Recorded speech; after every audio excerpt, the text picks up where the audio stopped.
अपना शारीरिक स्थिति को देखते हुए ही इसको करेंगी। जो मोटे भाई बहन हैं, स्थूल काय, वो यदि इन आसनों को करेंगे तो निश्चय ही उनके शरीर का जो विजातीय द्रव्य है, जो चर्बी बढ़ी हुई है, वो अपने आप इतनी उष्मा से गलेगी कि वो अपने आप कुछ दिनों में राहत महसूस करेंगे। इसलिए आप सब इसका अभ्यास करें। अब अंत में एक ही आसन हम और आपको दिखाने जा रहे हैं और वह आसन है शीर्षासन। यह आसन हमारे योगासनों में आसनों का राजा कहलाता है। इस आसन के माध्यम से हम सदा जवान बने रह सकते हैं, हर समय उल्लसित उमंगित रह सकते हैं और इस आसन के माध्यम से हम ध्यान और समाधि में रह सकते हैं। तो इस आसन को करने के लिए आप किस प्रकार से करेंगे? पहले आप अर्ध शीर्षासन से प्रारंभ करें।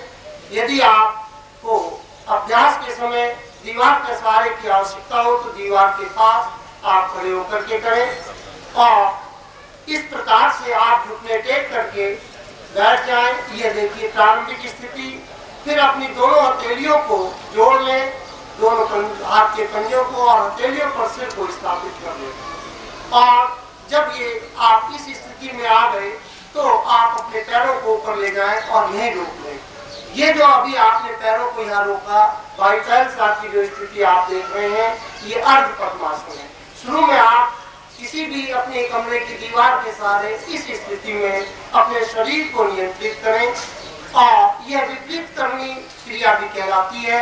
इसमें खून का दौरा आपका सिर की ओर हो रहा है पैर के पंजों से, तो इस स्थिति को हम अर्ध पद्मासन कहते हैं। अर्ध शीर्षासन की स्थिति है। अब इसके साथ ही पूर्ण शीर्षासन में आपके पैर धीरे धीरे आकाश की ओर उठते चले जाएंगे और सीधे खड़े हुए आपके ये पैर इस प्रकार से लंबवत आपका शरीर होगा। दंडवत आपका शरीर खड़ा है और आपके दोनों हाथ के जो कोहनियां हैं और हथेलियां हैं, इस पर पूरे शरीर का भार आपने संतुलित किया हुआ है। आप देख रहे हैं पैर के अंगूठे से और सिर तक आपका दौरा उल्टा विपरीत स्थिति में खून का दौरा है। ये आवश्यक है। जब खून के दौरे को लोम विलोम करते हैं तो वह आपस में तीव्र और तीव्रतम होता है। खून का दौरा, रक्त प्रवाह हमारा सारी नाड़ियों तक पहुंच जाता है और अंग प्रत्यंग तक पहुंच जाता है और हमारे शरीर को निर्मल कर देता है। अब आप पुनः लौट आए वापिस अपनी पूर्व स्थिति में। लौटते समय हम एकदम धीरे धीरे, जैसे भाई पैर साहब आ रहे हैं, इस प्रकार से ही हमको लौटना चाहिए और एकदम झटके से शरीर को नहीं गिराना चाहिए। इसके बाद सीधे हमको खड़े हो जाना चाहिए, क्योंकि अभी हम शरीर के दौरे को हमने उल्टी गति दी थी और शीर्षासन करने के बाद हमको 1-2 सेकंड के लिए सीधे खड़े हो जाएं, हाथ को हम ऊपर फैला लें और इस प्रकार से हम अपने दौरे को सामान्य नॉर्मल रूप में वापस कर लें और तब फिर हम आगे कहीं भी चरण बढ़ाएं तो या फिर शवासन में लेट जाए। लेकिन 1-2 सेकंड यदि आप खड़े होंगे तो आपको पूर्ण सामान्य रूप में अपने रक्त प्रवाह को ले आए। तो इससे आपने देखा कि इस शीर्षासन के माध्यम से आपके सभी चक्रों तक, यहाँ तक कि सहस्त्रदल कमल तक आपका जो रक्त प्रवाह है वो पहुंचा और आपने जो अपने गति थी, ऊर्जा थी, उसको आपने अपने रोम रोम तक पहुंचाया। इसलिए समाधि के लिए, ध्यान के लिए, पूर्ण स्वस्थ चैतन्य निर्भीक बने रहने के लिए हम इस आसन को आपको सिखाने की क्रिया हमने की, जो कि हमारे योग में सर्वश्रेष्ठ क्रिया मानी जाती है और योगिक आसनों में ये आसन हमारा आसनों का राजा कहलाता है। अब इसके साथ ही अंत में भाई टैल साहब आप सबको वह आसन भी जरूर बता रहे हैं जो कि हमारे जीवन की हंसी और खुशी अपने आप में समेटे हुए हैं और ये आसन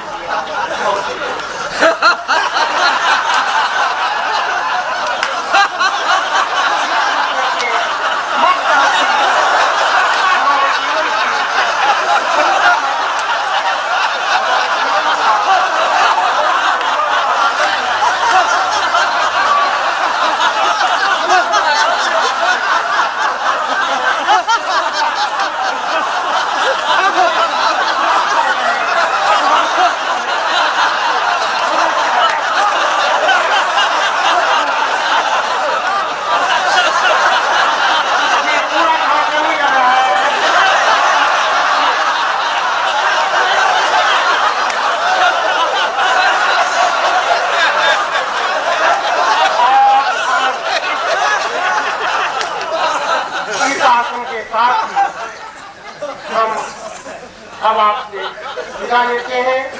आज की ये क्रियाएं यही समाप्त होती हैं। अब आप अपना जलपान करें और ठीक 9:15 पे वापस नहीं, ठीक 9 बजे आप वापस अपने आसन पर पहुंच जाएं मंत्र जाप के लिए।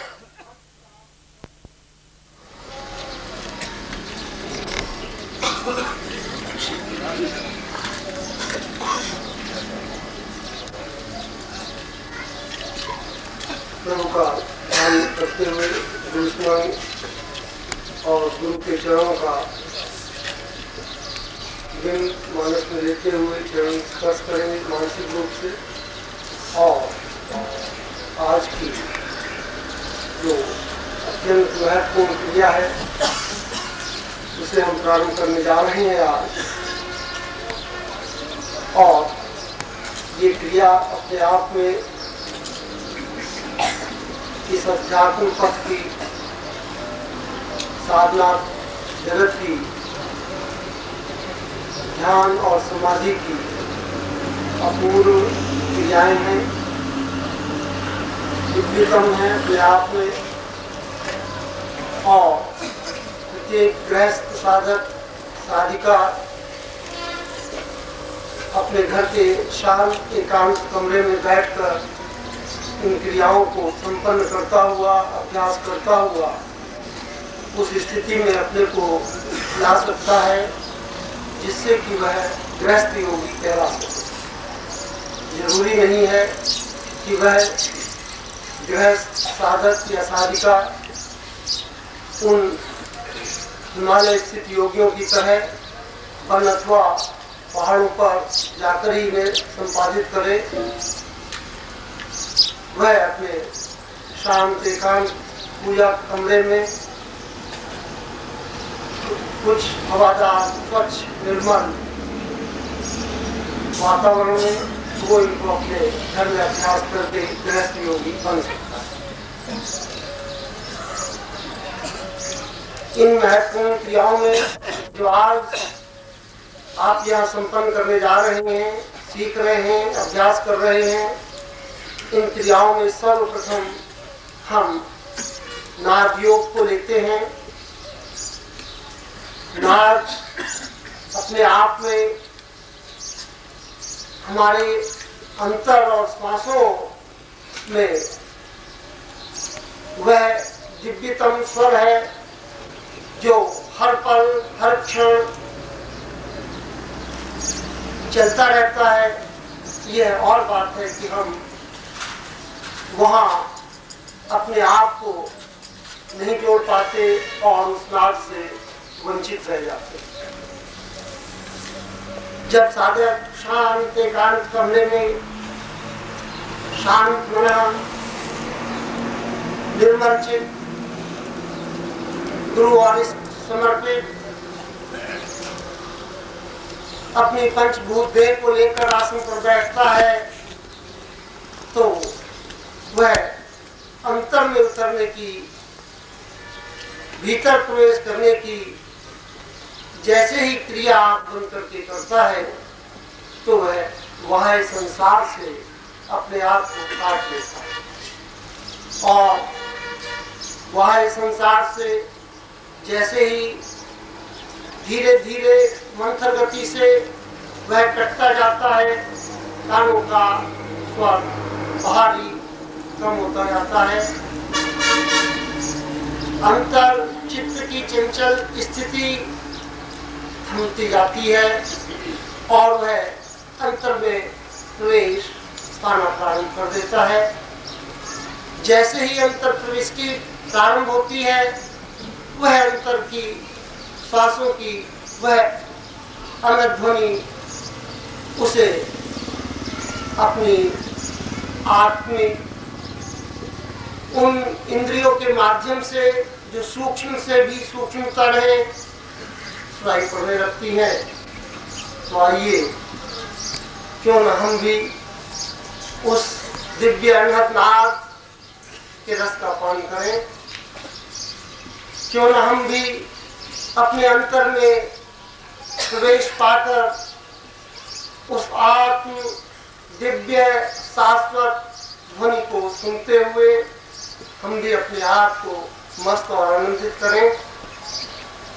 और आज यह घोर नवरात्रि की हमें आपको वहीं ले जा रही है जहां ऐसा दिव्यतम नाद है, जो अनाद है, जिसके लिए वाद्य यंत्र की आवश्यकता नहीं, जिसके लिए हमें किसी लौकिक कलाकार की कला की आवश्यकता नहीं।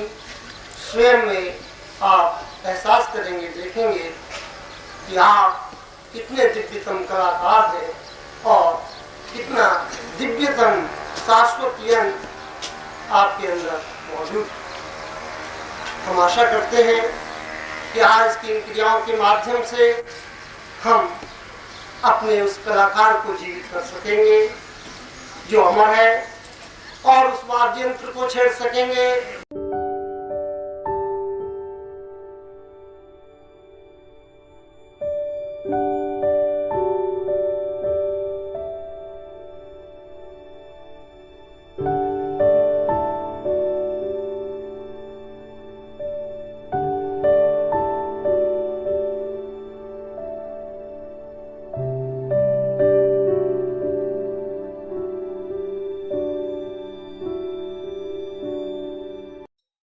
ओम परम तत्वाय नारायणाय गुरुभ्यो नमः।